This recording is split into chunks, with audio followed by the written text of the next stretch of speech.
Hey there everybody, it's Russ from Path Less Pedaled, and in this video we're going to take a look at the Swift Industries Ozette Rando bag.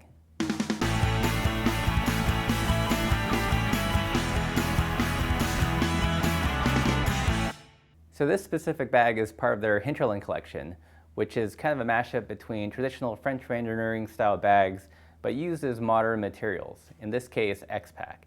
And the result of this is that you get a great looking, durable bag, but it's also extremely lightweight.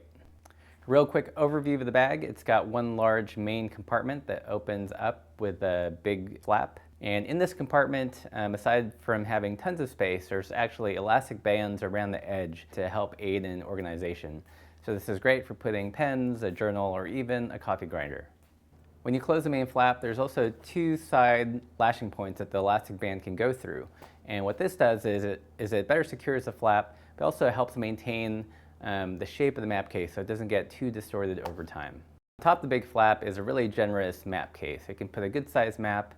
It's large enough to put items in there like your iPhone, your phablet, or even an iPad mini. Starting on the front is a large pocket flap, which you can put all sorts of gear in. And like all the other pockets on this bag that have elastic bands, you can always tighten up the tension by undoing and retightening the knot. On the sides are simple open flaps that you can put in other maps or snacks, or in this case, the shoulder strap for the bag. Facing the rider are two other small pockets that close with an elastic band. One feature that I really like about this handlebar bag is that it's got really solid stiffeners on the four sides. I've had rando bags in the past where everything starts to kind of sag.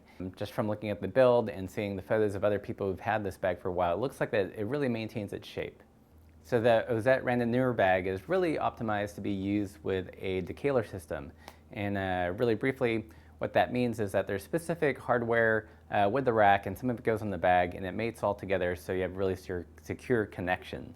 Unfortunately, I don't have a rack that really supports that, so I'm kind of winging it just by using a regular Soma mini front rack and a toe strap.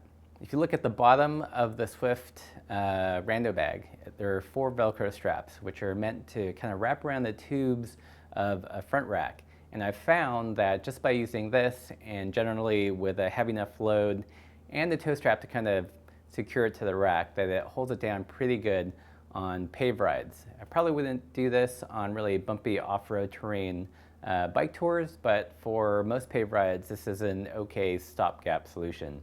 I do plan, however, in the future, when the budget allows, to get a proper decaler setup so I can really take this bag off-road. So I've had the bag for a couple months, but I've only had a chance to really play around with it the last couple of weeks. And I know that rackless bags are, super hot and the thing right now, but there is something that I just love about a big front rando bag.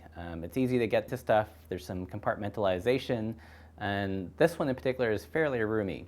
I mean, if you combine this and a traditional saddle bag or even a bike packing seat bag, it'll definitely give you enough carrying capacity to do an overnight. So that's it for our first look at the Swift Industries Ozette Rando bag. I'm really looking forward to taking it out on a bunch of trips this spring and summer, but my first impressions are that the bag looks impeccably well made and is a really cool mashup between the traditional French rando style bags with more modern material. If you guys have any questions, leave those in the comments below. If you like the video, give it a thumbs up, and thanks for watching.